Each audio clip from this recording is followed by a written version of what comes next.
Hello दोस्तों, आप सभी को नमस्कार। आपका स्वागत है हमारे इस YouTube चैनल पर, जहां यूपीएससी मुख्य परीक्षा के लिए इतिहास वैकल्पिक विषय से संबंधित सारी फाउंडेशन क्लासेस और पीवाईक्यू डिस्कशंस हिंदी माध्यम के छात्रों के लिए निःशुल्क उपलब्ध करवाए जाते हैं।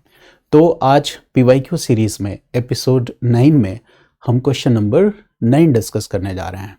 तो आज का जो प्रश्न है वो चैप्टर 1 पेपर 1 के सेक्शन ए, जो कि प्राचीन भारत वाला खंड होता है, वहां से पहला चैप्टर सिंधु घाटी सभ्यता का जो पीवाईक्यू है उसमें क्वेश्चन नंबर 9 हम डिस्कस करने जा रहे हैं।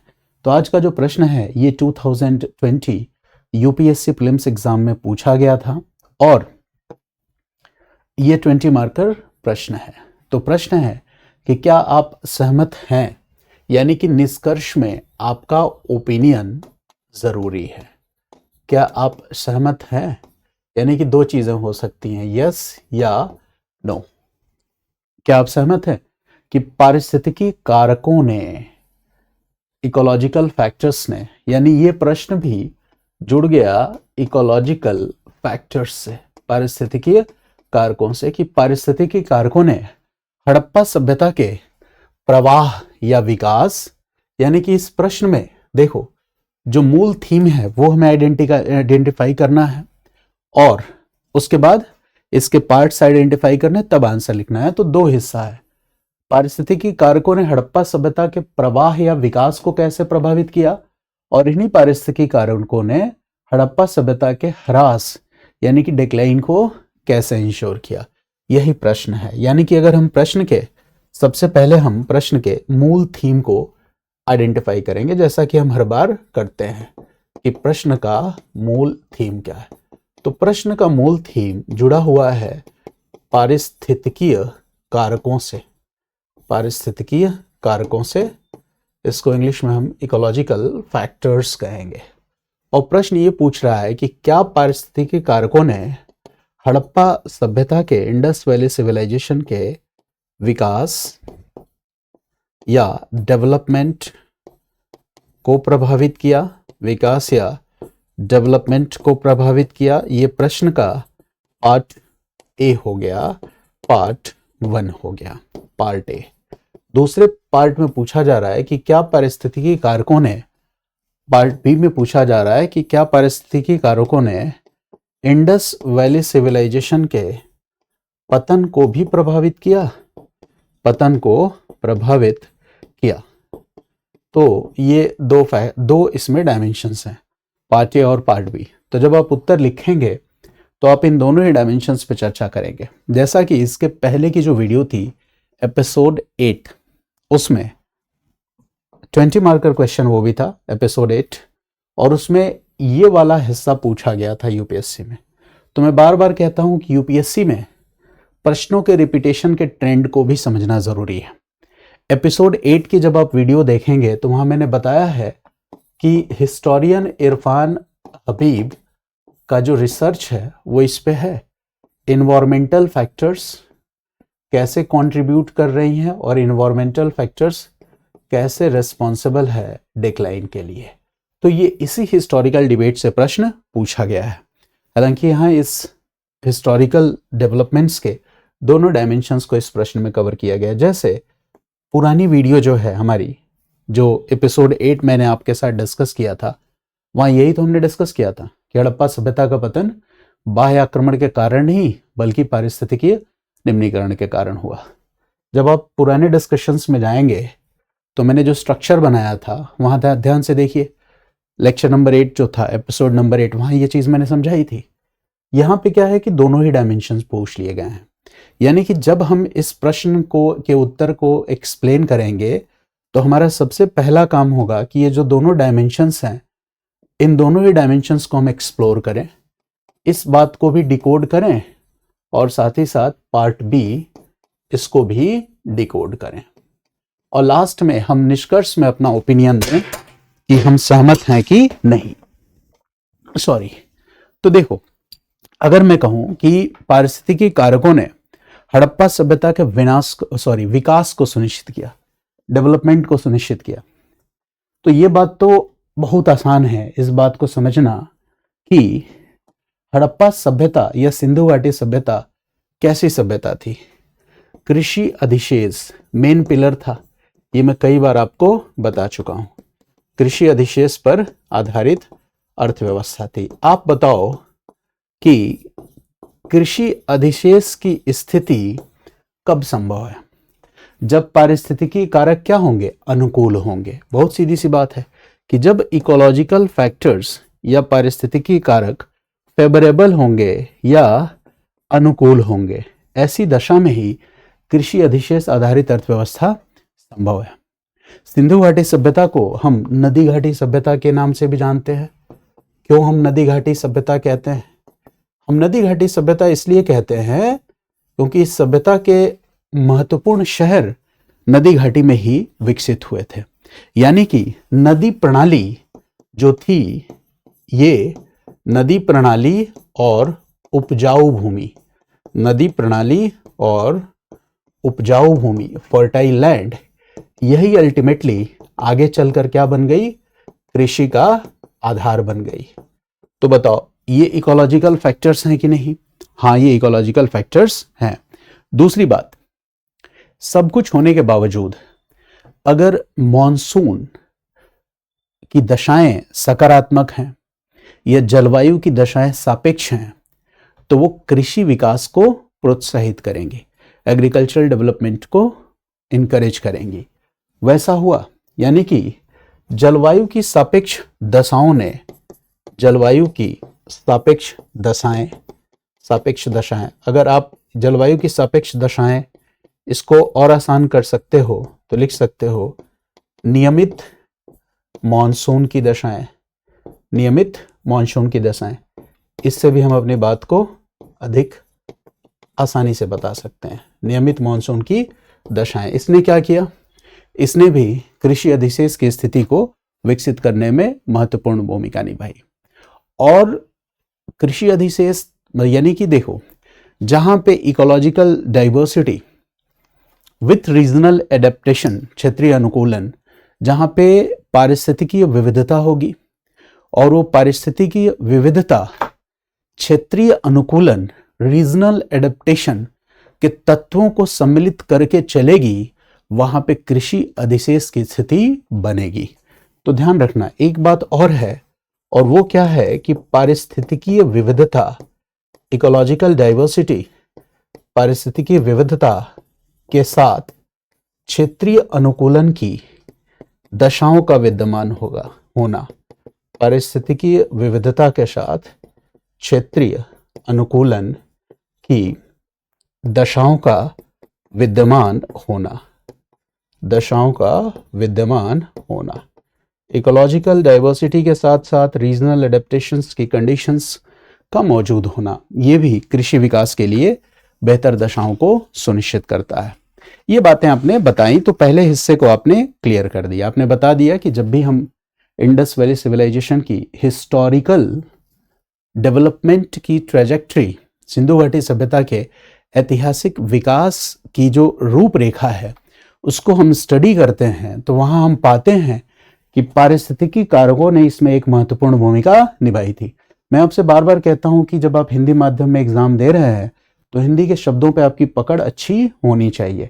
ऐसा होने से हम कम शब्दों में अपनी बात को प्रभावी ढंग से बता देते हैं। अगर हमारे पास शब्द भंडार ना हो, अच्छे शब्द ना हो, अच्छे शब्दों का ना होना, ये दिखलाता है कि हमारी स्टडी भी स्टैंडर्ड नहीं है। जिस ऑप्शनल के साथ आप एग्जाम दे रहे हैं, उस ऑप्शनल के कीवर्ड्स, इंपॉर्टेंट टर्मिनोलॉजीज तो आपको आनी ही चाहिए। तो हिंदी माध्यम के छात्र को, हिंदी माध्यम के शिक्षक को हिंदी अच्छी आनी चाहिए। जो इंग्लिश मीडियम में पढ़ा रहा है वो इंग्लिश में लेक्चर्स को डिलीवर करे। तो इसलिए पहले की भी वीडियो में मैंने शायद कई बार बोला है कि इंग्लिश ऑप्शनल सब्जेक्ट्स में इंग्लिश में क्लास करना is not a wise decision. अगर आप इंग्लिश में क्लास कर रहे हैं, फिर आपको एक बार किसी टीचर से पढ़ना चाहिए जो, अगर आप हिंदी में दे रहे हैं तो अच्छी हिंदी में पढ़ाता हो, या इंग्लिश में दे रहे हो तो अच्छी इंग्लिश में पढ़ाता हो। क्योंकि इंग्लिश का मतलब है कि ना हमें हिंदी ठीक से आती है, ना हमें इंग्लिश ठीक से आती है, तो हम बीच वाला रास्ता चुन लिए, इंग्लिश वाला रास्ता। तो भाषा पे पकड़ के लिए आप ध्यान रखिएगा कि थोड़ी स्टैंडर्ड क्लासेस आप ज़रूर लें, उससे आपकी राइटिंग स्किल इंप्रूव होती है। तो ये बात आप समझ गए। अच्छा, ये सारी की सारी स्टडी मैंने कहा कि एक मेजर स्टडीज़ का हिस्सा है, जो पहले ही मैंने आपको बताया इरफान हबीब की स्टडी का हिस्सा है। यानी इतिहास में यूपीएससी जो भी प्रश्न पूछ रही है वो कहाँ से पूछ रही है, जो नए हिस्टोरिकल रिसर्चर्स है वहीं से पूछ रही है। तो देखो एरिया कितना सिंपल है, आइडेंटिफाई करना कितना सिंपल है। अब मान लो कि आप चाहते हो कि इसको बहुत ज़्यादा लिखना है, तो आपके पास स्कोप है, आप चाहें तो इस वाले हिस्से को एक्सटेंशन दे दें, विस्तार दे दें, इसको विस्तार दे दें, इस हिस्से को विस्तार दे दें, तो आप शब्द सीमा बढ़ा सकते हैं, घटा सकते हैं, ये आपके हाथ में है। जैसे नदी प्रणाली की बात कर रहे हैं, कृषि के आधार की बात कर रहे हैं, तो विस्तारित कर दीजिए कि मौसमी बाढ़, बाढ़ आधारित कृषि, दोमट मिट्टी, सिंचाई, प्राकृतिक सिंचाई, इनंडेशन एग्रीकल्चर हो जा रहा है, गेहूं जौ कपास जैसी फसलें उत्पादित हो रही हैं, कृषि अधिशेष को बल मिल रहा है। जलवायु की सापेक्ष दशाओं की बात कर रहे हैं, तो मानसून वगैरह के बारे में बता दीजिए कि कैसे ये कृषि, पशुपालन और पॉपुलेशन ग्रोथ को सपोर्ट करता है। यानी कि मानसून की दशाएं जो हैं वो इन्वायरमेंटल विंडो ऑफ अपॉर्चुनिटी की तरह है। इन्वायरमेंटल विंडो ऑफ अपॉर्चुनिटी, यानी कि हड़प्पा सभ्यता का विकास हुआ तो इरफान हबीब ने इस शब्द को यूज किया, environmental window of opportunity, environmental window of opportunity. ऐसे हम एक्सप्लेन कर सकते हैं। हालांकि मुझे नहीं लगता है कि 20 मार्कर में भी आपको बहुत ज्यादा एलेबोरेट करने की जरूरत है। अगर आप इतने ठोस तरीके से पॉइंट्स को अपने आंसर में लिख रहे हो, इतने स्टैंडर्ड ओपिनियन को लिख रहे हो, तो अगर आप आंसर में संकेतों को या केवल कुछ पॉइंट्स को भी इनकॉर्पोरेट करोगे तो एग्जामिनर आपको अच्छे मार्क्स देगा। अब अगली बात है कि पारिस्थितिकीय कारकों ने हड़प्पा सभ्यता के पतन को कैसे प्रभावित किया, इन्वायरमेंटल फैक्टर्स ने डिक्लाइन को कैसे इंश्योर किया। तो अभी मैंने बताया था आपको इसके पहले वाले क्वेश्चन में, मैं उसी को एक्सप्लेन कर दे रहा हूं। यहां मैंने बताया था कि पारिस्थितिकी कारकों ने, या मैं यहां फिर से बता दे रहा हूं ताकि पारिस्थितिकी कारकों ने पतन को कैसे इंश्योर किया। तो देखो आप बताओगे कि यहां पे जो पारिस्थितिकी कारक हैं, है ना, इनके प्रभाव से क्या उत्पन्न हुआ, ये बात तो आपको जरूर लिखनी है। और ऐसे स्ट्रक्चर बना के लिख दोगे तो और भी ज्यादा मार्क्स आपको मिलेंगे। इनसे क्या उत्पन्न हुआ, सामाजिक आर्थिक संकट। और इस सामाजिक आर्थिक संकट से क्या हुआ, समृद्ध नगरीय चरण या अवस्था का पतन। पहले तो ये बात आप बताओगे, क्योंकि ये पूरी स्टडी का जो क्रक्स है वो यही है। तो सबसे पहले तो आप ये बताओगे, फिर आप बताओगे कि वो कौन से पारिस्थितिकी कारक थे जिनके कारण ऐसा हो गया। तो बस यहीं से आपको रिवर्स कर देना है, पॉइंट्स को रिवर्स कर देना है। जैसे नदी घाटी सभ्यता थी तो रिवर्स क्या हो जाएगा कि नदियों द्वारा मार्ग में परिवर्तन। तो एक पॉइंट तो यही हो गया, नदी मार्ग परिवर्तन, नदी मार्ग परिवर्तन। तो इससे जो बेनिफिट्स मिलते थे वो नहीं मिलेगा। दूसरा, यहां मानसून की नियमित दशाएं लिखा था आपने, तो यहां पे आप क्या लिख देंगे, मॉनसून पैटर्न में बदलाव, मॉनसून पैटर्न में बदलाव, मॉनसून की अनियमित दशाएं। और जो पॉइंट मैंने पिछली क्लास में बताया था वो क्या था, भूमि का अत्यधिक दोहन, एक्सेसिव यूज ऑफ लैंड, और उससे उत्पन्न पर्यावरणीय दबाव। ये एक रीजन हो गया, भूमि का अत्यधिक दोहन और उससे उत्पन्न पर्यावरणीय दबाव। ठीक है, अब इससे क्या होगा, देखो इन सभी चीजों से जो कृषि आधार है, जो प्रॉस्परस एग्रीकल्चर बेस है, उस पे असर पड़ेगा। यानी इनका सम्मिलित प्रभाव क्या होगा, कृषि आधार या अधिशेष की स्थिति पर संकट।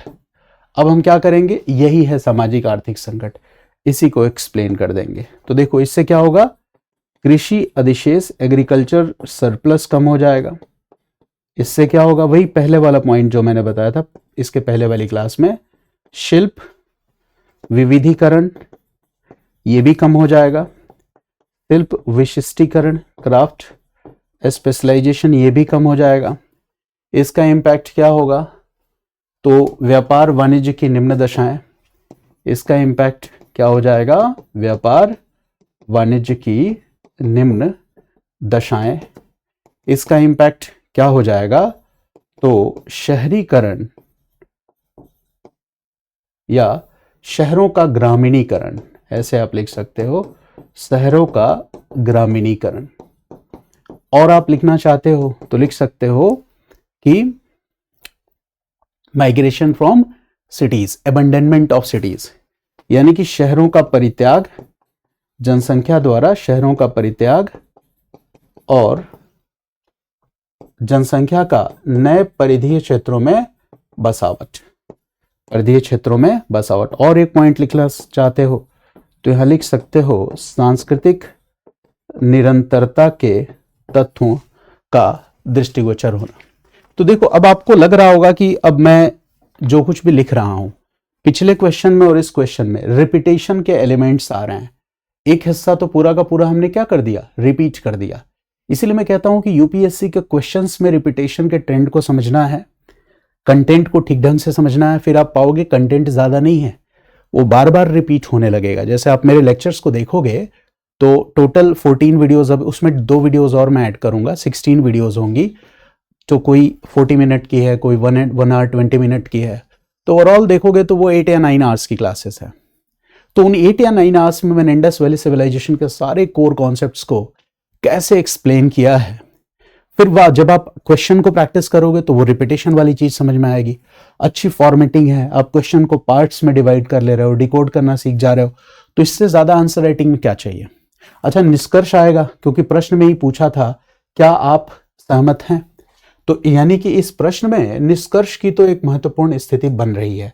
यानी जब इस प्रश्न का उत्तर हम लिखेंगे तो देखो, निष्कर्ष लिखते वक्त आप निष्कर्ष मत लिखना, बस पैराग्राफ चेंज कर लेना, आप आंसर लिख दोगे। तो पूछा था प्रश्न में यही ना कि क्या आप मानते हैं कि पारिस्थितिकी कारकों ने हड़प्पा सभ्यता के विकास को भी प्रभावित किया और डिक्लाइन को भी प्रभावित किया। तो बताओ, इस डिस्कशन के बेसिस पे आपका आंसर क्या होगा। हाँ, पारिस्थितिकीय कारकों ने हड़प्पा सभ्यता के विकास और ह्रास, डेवलपमेंट और डिक्लाइन दोनों को प्रभावित किया, दोनों को प्रभावित किया। आप फुल सेंटेंस ये लिख दीजिएगा, मैंने शॉर्ट में लिख दिया है, आप लिख दीजिएगा हाँ, यह सत्य है या यह तर्क संगत है कि पारिस्थितिकी कारकों ने हड़प्पा सभ्यता के विकास और ह्रास दोनों को प्रभावित किया। ठीक है, तो ये बात आपने बता दी अपने आंसर में। अब जब इसका इंट्रोडक्शन आप लिखोगे, भूमिका लिखोगे इस प्रश्न का, हमने तो डिस्कशन में सीधा सीधा मेन बॉडी आपको बता दिया, क्योंकि क्वेश्चन को डिकोड करके मैं समझा रहा था। तो ये तो प्रश्न का जो मुख्य भाग था, मेन बॉडी यही था, है ना। इंट्रोडक्शन में आप क्या लिखोगे, तो देखो, सिंधु घाटी सभ्यता में पारिस्थितिकी कारकों की भूमिका क्या रही, यही इस प्रश्न का मेन थीम था कि सिंधु घाटी सभ्यता में इन्वायरमेंटल फैक्टर्स ने किस तरह की भूमिका निभाई।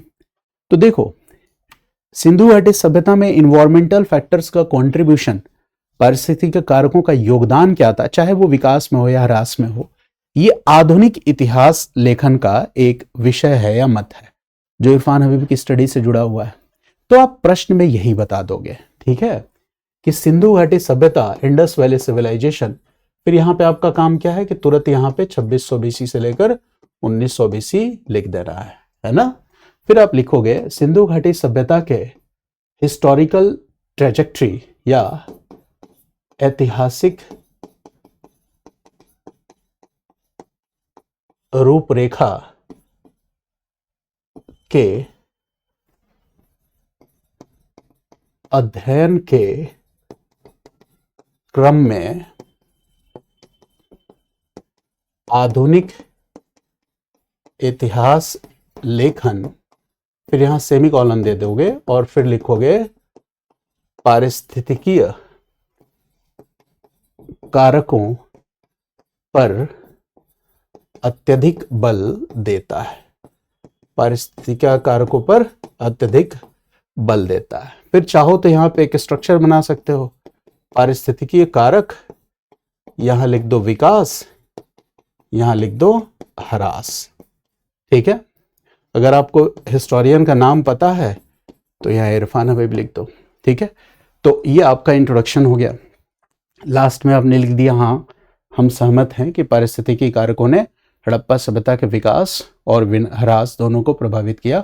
फिर ये आपका मेन बॉडी हो गया। अच्छा, मेन बॉडी लिखते हुए अगर आप स्ट्रक्चर ड्रॉ करके अपने पॉइंट्स को लिखना सीख जाते हो तो आप समझ लो कि आप जितने भी मार्क्स आपको मिलने वाले हैं, अगर आपने इस तरह से स्ट्रक्चरिंग करके आंसर को लिखना सीख लिया, प्रैक्टिस कर लिया, तो आप जितने भी मार्क्स पाओगे हर क्वेश्चन में आप 1 या 1.5 मार्क्स दूसरों से ज्यादा पाओगे अगर आपने इस तरह की स्ट्रक्चरिंग सीख ली तो।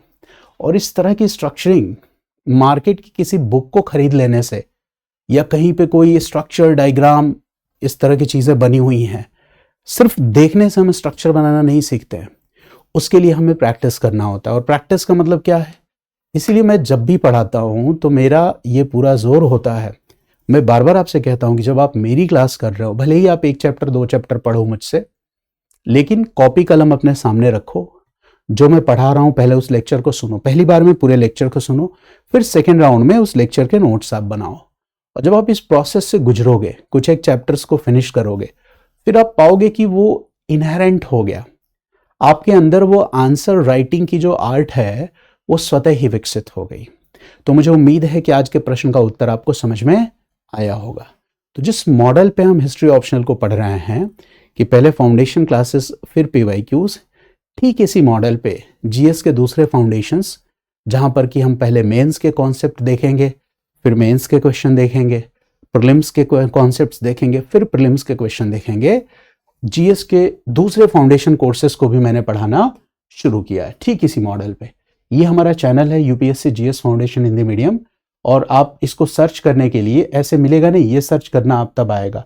और वहां मैंने पॉलिटी पढ़ाना शुरू किया है, जहां मैं पॉलिटी के कॉन्सेप्ट पार्ट को पहले पढ़ा रहा हूं, फंडामेंटल बेसिक्स को पढ़ा रहा हूं, बहुत विस्तार में पढ़ा रहा हूं, और फिर उसके बाद मेंस के सारे क्वेश्चन डिस्कस करूंगा, फिर सारे प्रीलिम्स के फैक्ट और इंफॉर्मेशंस को, क्योंकि प्रीलिम्स की तैयारी पीपीटी पे हो सकती है, तो पीपीटी पे सारे इंपॉर्टेंट प्रीलिम्स के फैक्ट्स और इंफॉर्मेशंस को लाके जितने भी एमसीक्यूज है सब इस चैनल पे मैं डिस्कस करूंगा।